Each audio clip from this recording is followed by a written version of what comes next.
Salut tout le monde! Avant de commencer ma présentation, les élèves le savent, souvent la façon de m'habiller est déterminée par des événements qui arrivent dans l'actualité. Aujourd'hui, avant de commencer cette présentation, j'ai une pensée tout spéciale pour tous les élèves d'harmonie qui, ce 14 mai, devraient être à Sherbrooke, mais pour pouvoir compétitionner, mais la COVID-19 en a décidé autrement. Ça ne nous empêchera pas ici d'avoir du plaisir. C'est un des cours aujourd'hui que j'aime particulièrement donner et pour vous aider à comprendre de quoi il va être question aujourd'hui, d'abord on va parler de la cellule familiale chez les Athéniens. Donc on va voir les différents rôles de l'homme, de la femme, des enfants aussi, leur éducation. Mais pour bien vous faire comprendre, et comme je suis aussi confiné à la maison, j'ai décidé de vous apporter deux objets qui devraient vous faire comprendre assez rapidement quel va être le rôle de l'homme et quel va être le rôle de la femme.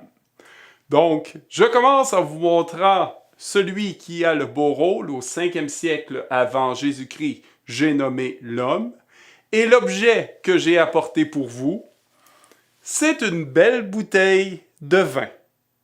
Vous comprendrez pourquoi dans quelques instants. Et pendant que l'homme fait la fête, la femme va avoir eu des tâches qui sont d'une grande importance. J'ai nommé un linge pour nettoyer. Pour en savoir plus, je débute à l'instant ma présentation. Débutons notre présentation d'aujourd'hui avec l'aspect social de la vie des Athéniens au 5e siècle avant Jésus-Christ. D'abord, il faut comprendre que le mot famille n'existe pas, n'a pas le même sens au 5e siècle avant Jésus-Christ. Parce que eux, on va parler plus de maisonnée, de cellule familiale. La cellule familiale se compose du père, de la mère, des enfants, des esclaves, de la mère si elle est veuve aussi, et des différentes sœurs. Donc, j'attire maintenant votre attention sur la mentalité grecque au 5e siècle avant Jésus-Christ. Vous allez comprendre pourquoi j'aime bien donner ce cours-là. D'habitude, je fais choquer les filles à tout coup. Pourquoi? C'est simple. C'est qu'au 5e siècle avant Jésus-Christ, la mentalité grecque fait en sorte que les hommes sont supérieurs aux femmes. Ce qui fait en sorte que les tâches pour les hommes et pour les femmes vont être clairement très différentes. D'abord, j'attire votre attention sur une pièce qui, dans les maisons riches des Athéniens, se retrouvait à tout coup. Je parle ici du gynécée.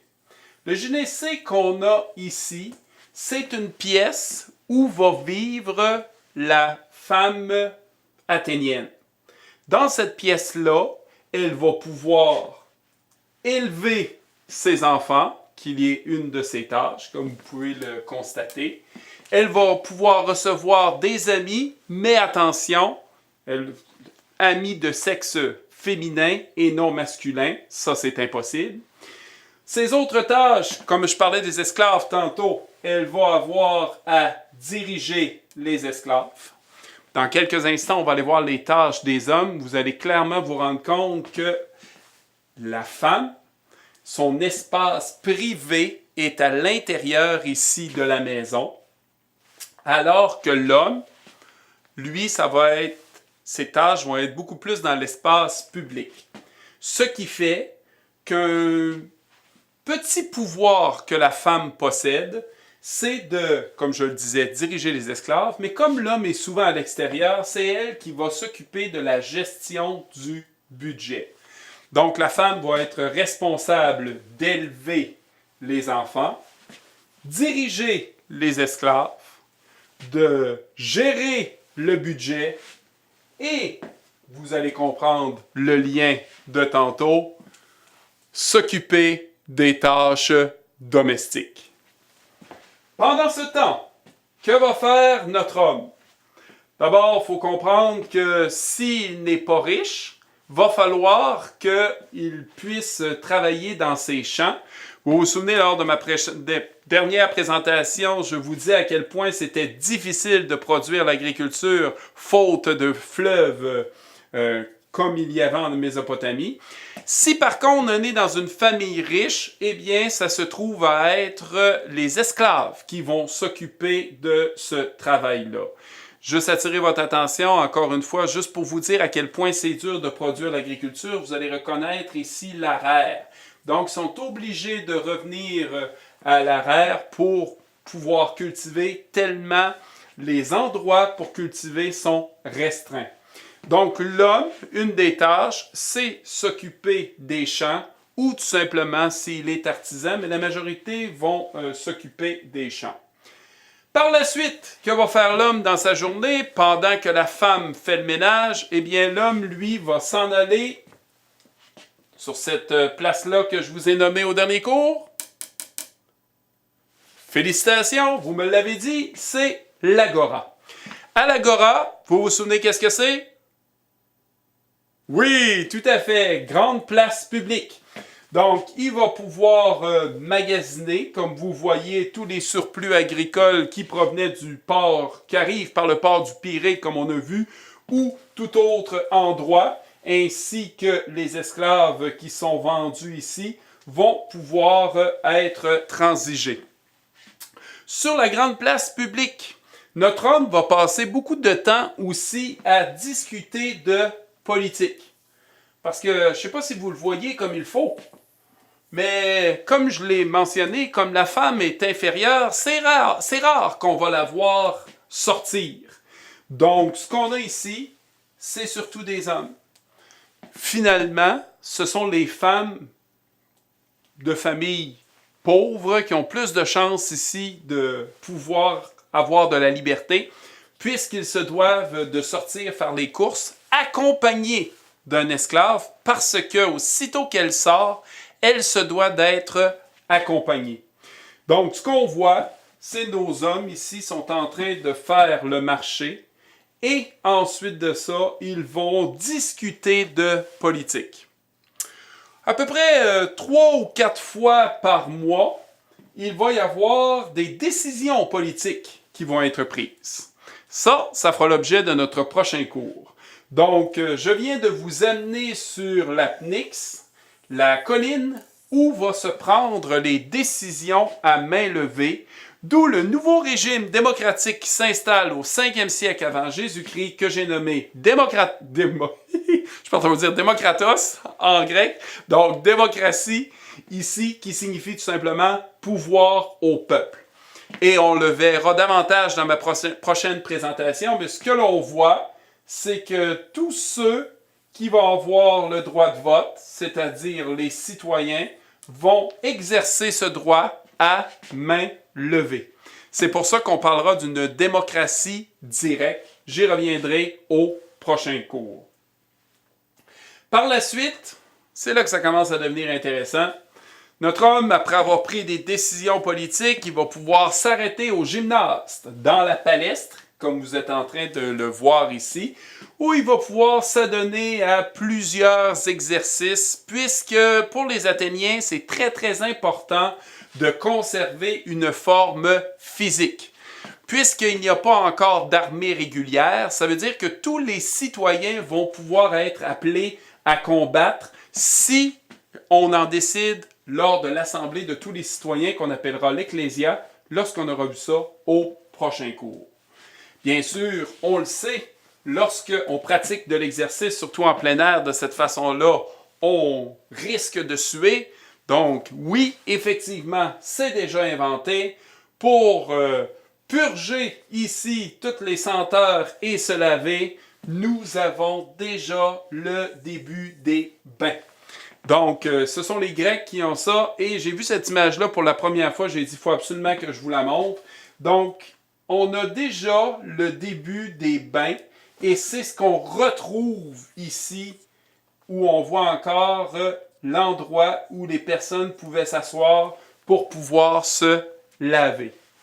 Et par la suite, notre homme revient le soir à la maison Et il n'a pas encore terminé sa journée puisque le mieux s'en vient, c'est-à-dire qu'il va se diriger ici dans la zone qu'on appelle l'Adron. Et dans l'Adron, que va-t-il se passer? Eh bien, plusieurs fois par semaine, il va inviter ses amis à un symposium. C'est-à-dire inviter ses amis à venir boire un verre. Et ce qui est intéressant pour l'époque, c'est que sa femme, pendant que lui va s'amuser lors du banquet ou du symposium, qui signifie tout simplement boire ensemble, eh bien, comme vous voyez, il y a des femmes. Mais cherchez pas sa femme, puisque sa femme, elle est au génissé, où elle est en train de préparer, de diriger les esclaves qui vont devoir apporter la nourriture à tous ses convives. Et les femmes que vous voyez là, ce sont des femmes engagées pour leur talent artistique et autres. Donc, c'est comme ça que va se conclure la journée de l'Athénien moyen. Et pendant ce temps, la femme, elle, se devra de demeurer dans le génissé. On va aller voir maintenant l'éducation chez l'homme et chez la femme, donc chez le petit garçon et chez la petite fille. D'abord, c'est simple, de 0 à 7 ans, le garçon et la fille sont élevés ensemble dans le génissé par leur mère et les esclaves et la grand-mère. Donc, par la suite, bien sûr, comme vous l'avez sans doute compris, le rôle qu'on veut que l'homme joue en société, l'éducation va aller de pair, c'est-à-dire que ça va aller en conséquence. Donc, de 0 à 7 ans, comme on vient de le voir, le garçon et la fille vont être élevés avec la mère au génissé. De 7 à 14 ans, le garçon va apprendre à lire, écrire et compter. Et ce qui est intéressant aussi de constater, c'est que regardez ici. Terminer le cunéiforme, puisque les Grecs sont à l'origine de l'alphabet. Les 2 premières lettres grecques, alpha, bêta, qui donnent les symboles qui vont nous amener à l'alphabet qu'on connaît aujourd'hui. C'est pourquoi les garçons de riches vont être appelés à apprendre l'écriture, le calcul et aussi la grammaire. Et toujours de 7 à 14 ans, eh bien, ils vont apprendre aussi la musique. Donc, et les seuls instruments qu'ils avaient à leur disposition, c'était un cadre en bois avec une tablette en cire sur laquelle ils vont écrire. Et c'est comme ça, ici, qu'ils vont apprendre à lire, écrire et compter.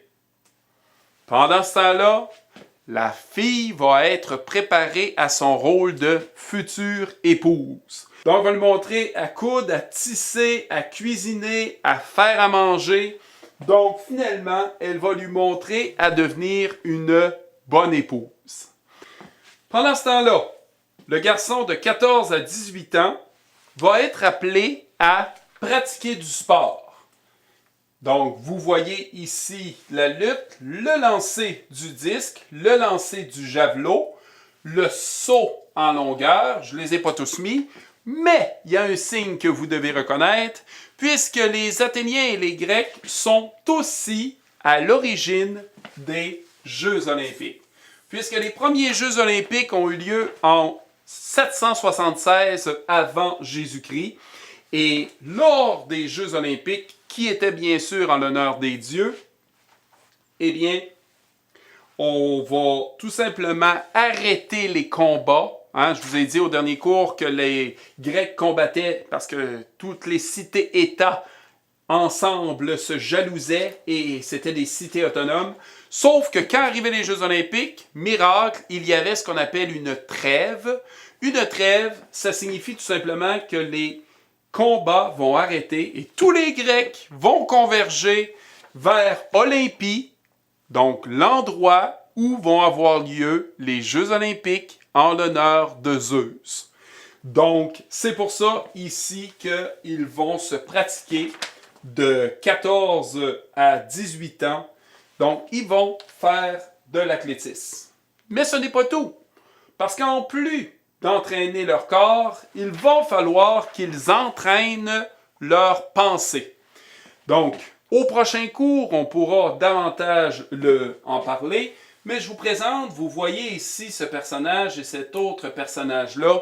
Les trois que vous avez là, on les appelle des philosophes. Des philosophes, ce sont des gens qui vont commencer à réfléchir. Ils vont commencer à se poser la question, est-ce que tout ce que je vis est déjà déterminé d'avance par les dieux? Là, vous me voyez arriver, hein? Ça se peut qu'il y ait un changement qui s'opère là-dedans. Donc, l'homme de 14 à 18 ans se devra d'apprendre l'art du discours, c'est-à-dire apprendre d'argumenter. Et le fait de bien argumenter, c'est que pour la première fois de l'histoire, il va pouvoir donner son point de vue pour influencer la destinée, c'est-à-dire l'avenir de la société athénienne. Et on verra aussi qu'il va pouvoir participer aux tribunaux. Donc, c'est pour ça que les philosophes, les maîtres de la sagesse, vont être ceux qui vont leur montrer ici comment bien argumenter. Pendant que l'homme entraîne son corps et son esprit, la femme, à cet âge, vers l'âge de 15 ans, elle est mariée, puisque c'est déjà à cet âge que le père de la fille va s'entendre avec la famille de son mari pour faire en sorte de savoir qui elle va épouser. Tout ça pour vous dire, les filles, qu'au 5e siècle avant Jésus-Christ, vous n'avez aucune opinion à émettre sur la personne avec qui vous allez sortir et vous marier.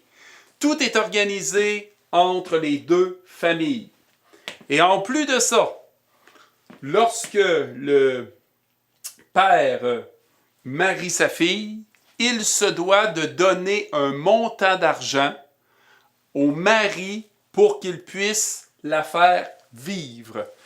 Je vous rappelle encore une fois que l'homme, dans la mentalité grecque, est supérieur à la femme. D'ailleurs, pendant toute sa vie, la femme va être sous la domination d'un homme. Je parle bien sûr de la femme athénienne. Donc, au début, ça se trouve à être son père et la tutelle va se poursuivre lorsqu'elle va être mariée. C'est son mari maintenant qui va décider pour elle. Ce qu'il faut comprendre, c'est que la femme athénienne n'a pas aucun droit politique, n'a pas de droit juridique. Le seul pouvoir qu'elle a, on en a parlé un petit peu, c'était de diriger les esclaves, mais l'autre pouvoir, c'est de mettre au monde un enfant mâle qui va permettre ici de pouvoir continuer la citoyenneté athénienne, comme on va le voir au prochain cours. Et pendant que la femme se marie à 15 ans, il reste ici aux garçons à faire leur service militaire de 18 à 20 ans. Tantôt, je vous mentionnais que le service militaire, justement, les soldats n'étaient pas encore une armée régulière. Ça signifie que de 18 à 20 ans, les Athéniens vont se former à la guerre pour justement vaincre les cités rivales qui pourraient s'en prendre à la ville d'Athènes. Et à partir de 30 ans, eh bien, le citoyen athénien, l'homme, va chercher à prendre femme pour perpétuer la race et surtout donner un citoyen qui, à son tour, va être en mesure ici de continuer, comme je l'expliquais tantôt, la citoyenneté. Bien sûr, vous vous posez la question, mais comment ça se fait que les femmes acceptaient ce rôle-là qui faisait en sorte qu'elles étaient inférieures? Eh bien, vous devez en avoir une petite idée. Comment jusqu'à maintenant ont-ils fait si je compare avec la Mésopotamie pour faire en sorte que les décisions qu'il prenait, le roi n'était pas contesté? Il s'appuyait sur un code de loi et il s'appuyait sur qui? Sur les différents dieux. Et à ce titre, je termine cet exposé aujourd'hui en vous lisant une petite phrase qui est la justification de pourquoi les femmes sont inférieures et pourquoi elles ont hérité d'éduquer les enfants, de gérer le budget, de diriger les esclaves et surtout de faire les tâches ménagères. Pendant que ce temps, l'homme, lui, va pouvoir aller dans l'espace public, c'est-à-dire aller à l'agora, au pnix, au gymnase, pendant que sa femme est enfermée au gynécée. Voici donc le texte. La coutume déclare convenables les occupations pour lesquelles les dieux ont offert à chacun le plus de capacité naturelle. D'une part, pour la femme, il est plus convenable de rester à la maison que de passer son temps à l'extérieur. D'autre part, pour l'homme, il est honteux de rester à la maison plutôt que de prendre soin des travaux à l'extérieur.